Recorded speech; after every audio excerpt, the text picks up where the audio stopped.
और दोस्तों, जब पैसा बोलता है तो मिसाइलें चुप रहती हैं। यह पंक्ति किसी युद्ध नीति की किताब से नहीं, बल्कि उस अदृश्य रणभूमि से निकली हुई लगती है, जहां न तो बारूद की गंध होती है, न ही सायरनों की आवाज, फिर भी दांव पर सभ्यताओं की दिशा लगी होती है। अक्टूबर 2025 में दुनिया ने ठीक वैसी ही एक खामोशी देखी, जो कानों को नहीं बल्कि नसों को सुनाई देती है। न कोई आपात बैठक, न व्हाइट हाउस की प्रेस ब्रीफिंग, न बीजिंग या नई दिल्ली से कोई बयान। लेकिन इस सन्नाटे के भीतर भारत, चीन और ब्राजील ने मिलकर अमेरिकी ट्रेजरी मार्केट से 28.8 बिलियन डॉलर खिसका लिए, जैसे कोई अनुभवी शतरंज खिलाड़ी बिना घड़ी की टिक टिक के अपने मोहरे आगे बढ़ा दे। यह रकम अपने आप में कोई तूफान नहीं थी, मगर दिशा तूफानी थी, क्योंकि इतिहास बताता है कि साम्राज्य अक्सर तब नहीं गिरते जब उन पर हमला होता है, बल्कि तब ढहते हैं जब उनकी नींव से भरोसा धीरे धीरे सरकने लगता है।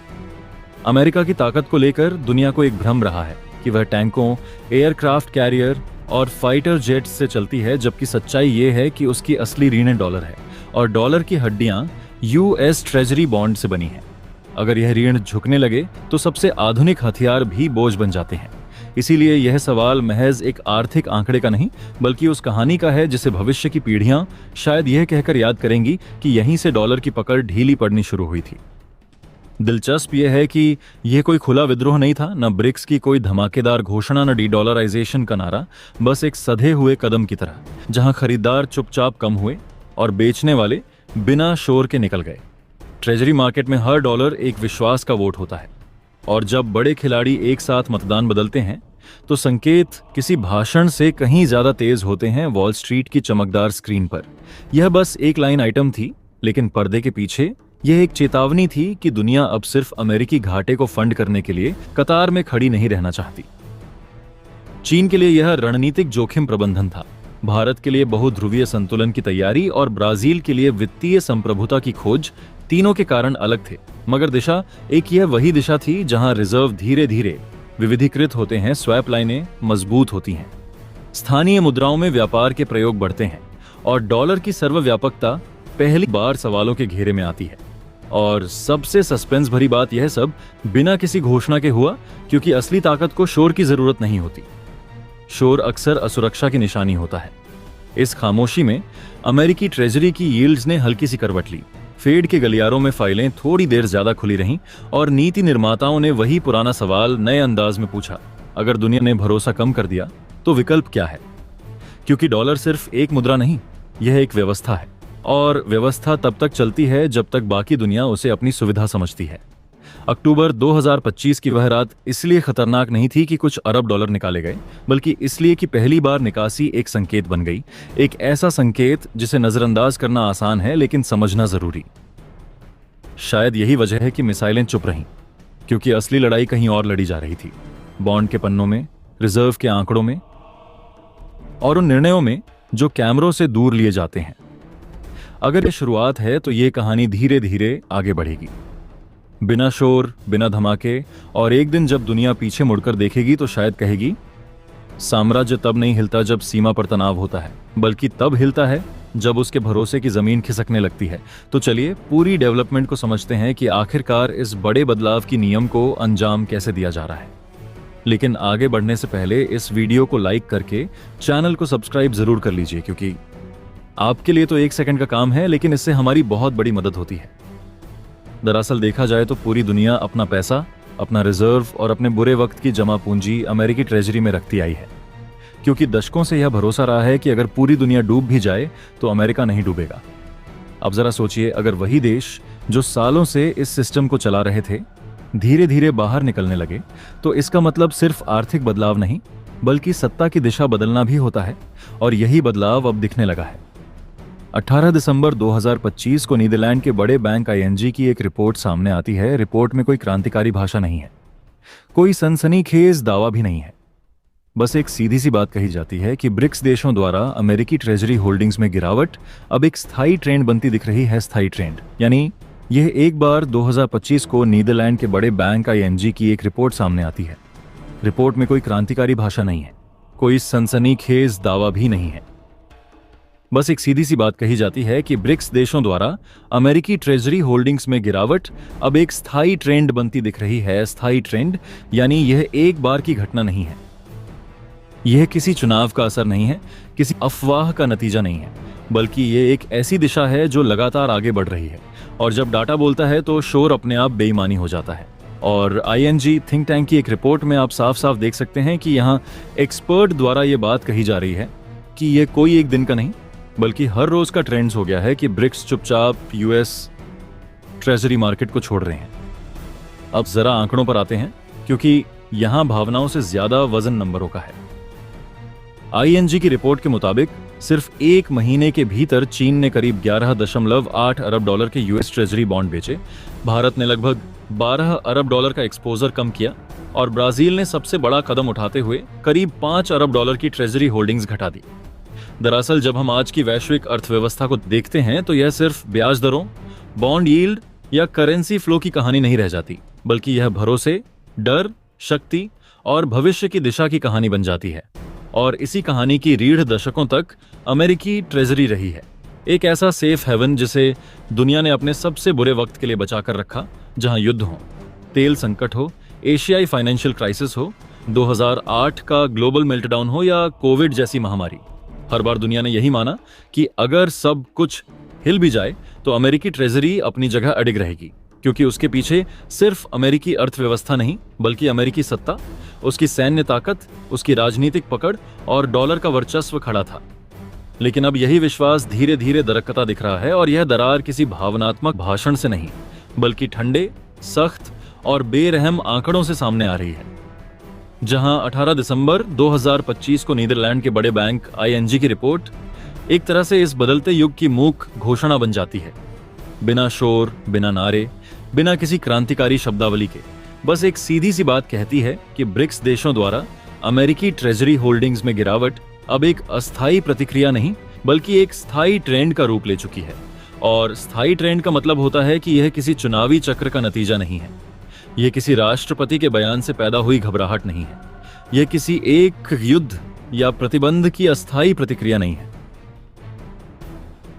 बल्कि यह एक सोची समझी लंबी अवधि की रणनीति का हिस्सा है, जहां देश अपने भविष्य के जोखिम को दोबारा परिभाषित कर रहे हैं।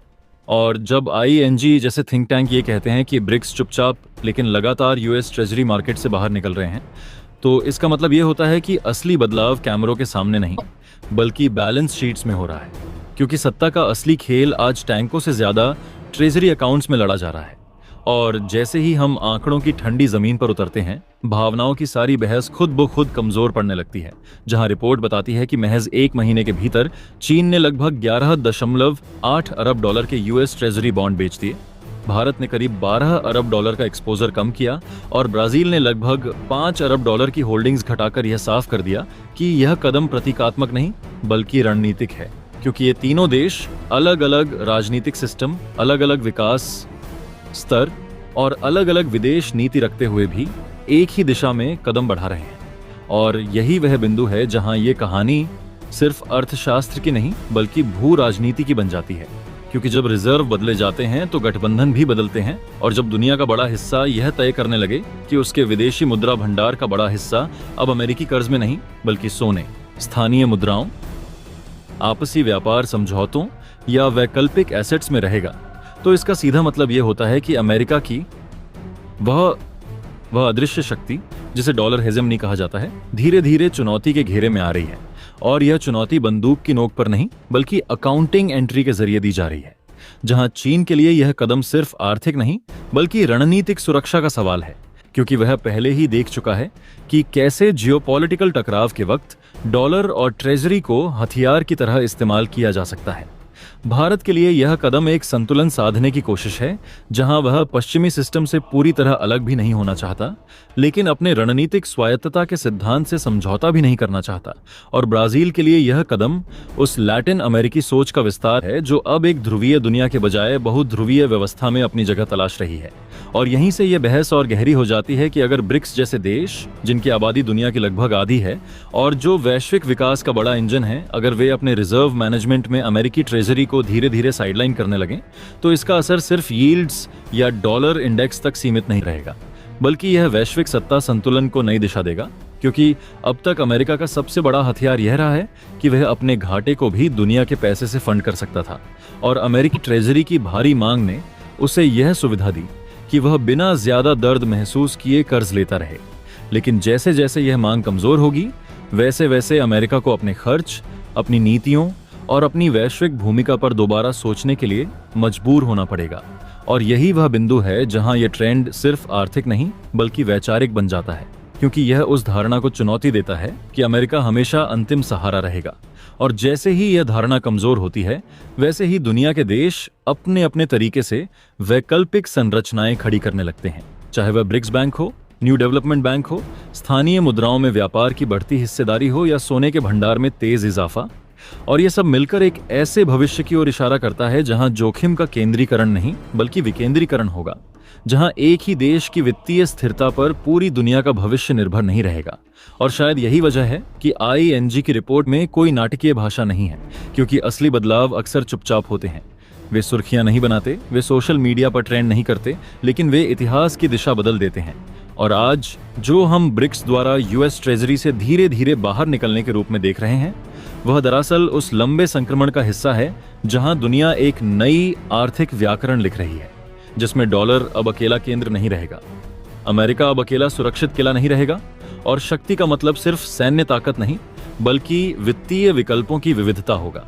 और यही कारण है कि यह ट्रेंड चाहे आज छोटा लगे, चाहे 11.8 अरब या 12 अरब डॉलर किसी को बहुत बड़ा आंकड़ा न लगे, लेकिन इतिहास हमेशा प्रतिशत और दिशा को याद रखता है, न कि सिर्फ कुल रकम को, क्योंकि जब दिशा बदलती है तो मंजिल अपने आप बदल जाती है। और शायद आने वाले वर्षों में जब दुनिया पीछे मुड़कर देखेगी तो 2025 के ये शत सूखे और तकनीकी आंकड़े उसे उस मोड़ की तरह याद आएंगे जहां से वैश्विक सत्ता का संतुलन धीरे धीरे लेकिन निर्णायक रूप से एक नई दिशा में मुड़ना शुरू हुआ। अब यहाँ एक बात समझना बहुत जरूरी है। जब चीन बेचता है तो दुनिया कहती है कि चीन तो अमेरिका का विरोधी है, लेकिन जब भारत बेचता है तो सवाल कहीं ज्यादा गहरे हो जाते हैं, क्योंकि भारत अमेरिका का रणनीतिक साझेदार है, क्वाड का सदस्य है और फिर भी ब्रिक्स का हिस्सा भी है। तो सवाल उठता है कि भारत ने डॉलर क्यों निकाला। ING और दूसरे फाइनेंशियल एनालिसिस साफ इशारा करते हैं कि इसके पीछे कोई राजनीतिक विद्रोह नहीं था। साल 2025 में डॉलर मजबूत हुआ, कच्चे तेल की कीमतें बढ़ीं और भारत के आयात बिल पर दबाव आया। ऐसे में RBI के पास दो रास्ते थे, बाजार को यूं ही छोड़ दिया जाए या फिर हस्तक्षेप किया जाए। लेकिन भारत ने हस्तक्षेप का रास्ता चुना, डॉलर बेचे गए ताकि रुपए को जरूरत से ज्यादा कमजोर होने से रोका जा सके। और यह डॉलर कहां से आए? जवाब है US ट्रेजरी बेचकर। यानी यह फैसला विरोध का नहीं बल्कि आत्मरक्षा का था। लेकिन कहानी यहीं खत्म नहीं होती, क्योंकि इसी दौरान भारत ने अपने गोल्ड रिजर्व भी लगातार बढ़ाए। 2023 से 2025 के बीच भारत के सोने के भंडार में दर्जनों टन की बढ़ोतरी हुई। इसका सीधा मतलब है कि भारत अब अपने सारे अंडे एक ही टोकरी में नहीं रखना चाहता। अब चीन की तरफ देखिए। चीन का मामला भारत से अलग है, क्योंकि चीन जब बेचता है तो वह मजबूरी नहीं बल्कि रणनीति होती है। 2008 की लेहमैन क्रैश के बाद चीन ने पहली बार महसूस किया कि डॉलर पूरी तरह सुरक्षित नहीं है। 2013 में चीन के पास 1.32 ट्रिलियन डॉलर के US ट्रेजरी बॉन्ड थे, जो अब लगातार घटते जा रहे हैं। अब इस पूरे घटनाक्रम को अगर सतह से नहीं बल्कि परतों में उतरकर समझा जाए तो भारत और चीन की डॉलर रणनीति दुनिया की बदलती आर्थिक राजनीति की दो बिल्कुल अलग अलग कहानियां सुनाती है। जब चीन डॉलर या US ट्रेजरी बेचता है तो पश्चिमी मीडिया तुरंत उसे डॉलर को चुनौती, अमेरिकी वर्चस्व के खिलाफ कदम और भू राजनैतिक विद्रोह की फ्रेम में रख देता है। लेकिन जब वही काम भारत करता है तो सवाल कहीं ज्यादा जटिल, संवेदनशील और रणनीतिक हो जाते हैं। वजह साफ है, भारत कोई सिस्टम के बाहर खड़ा देश नहीं है।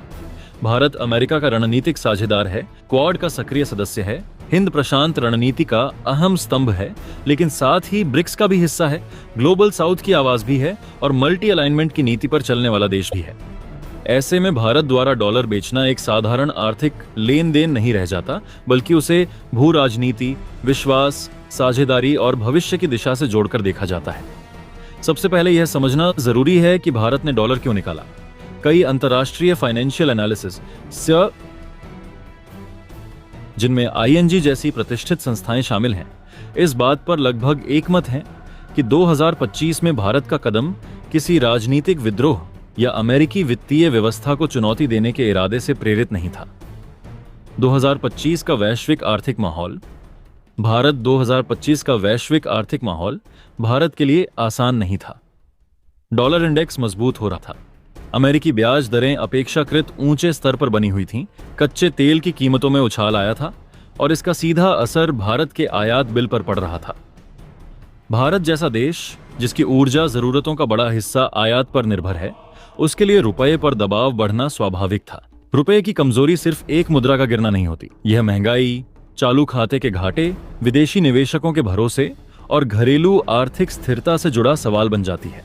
ऐसे में भारतीय रिजर्व बैंक के सामने दो विकल्प थे। पहला, बाजार को पूरी तरह खुला छोड़ दिया जाए जिससे रुपये पर दबाव बढ़ता जाए और वह अपनी स्वाभाविक गिरावट के रास्ते पर चलता रहे। दूसरा, हस्तक्षेप किया जाए ताकि मुद्रा में अत्यधिक अस्थिरता न आए और अर्थव्यवस्था को झटके से बचाया जा सके। भारत ने दूसरा रास्ता चुना। आरबीआई ने डॉलर बेचे ताकि बाजार में डॉलर की आपूर्ति बढ़े और रुपये को जरूरत से ज्यादा कमजोर होने से रोका जा सके। यह वही नीति है जिसे लगभग हर जिम्मेदार सेंट्रल बैंक अपनाता है। जापान, यूरोपीय सेंट्रल बैंक, यहां तक कि खुद अमेरिका भी जरूरत पड़ने पर ऐसा करता रहा है। लेकिन अगला सवाल और भी दिलचस्प है, ये डॉलर आए कहां से? जवाब है यूएस ट्रेजरी बेचकर। यानी भारत ने अपने विदेशी मुद्रा भंडार के एक हिस्से को लिक्विड किया। यह फैसला न तो अमेरिका के खिलाफ था, न डॉलर को गिराने की कोशिश, बल्कि यह आर्थिक आत्मरक्षा का कदम था।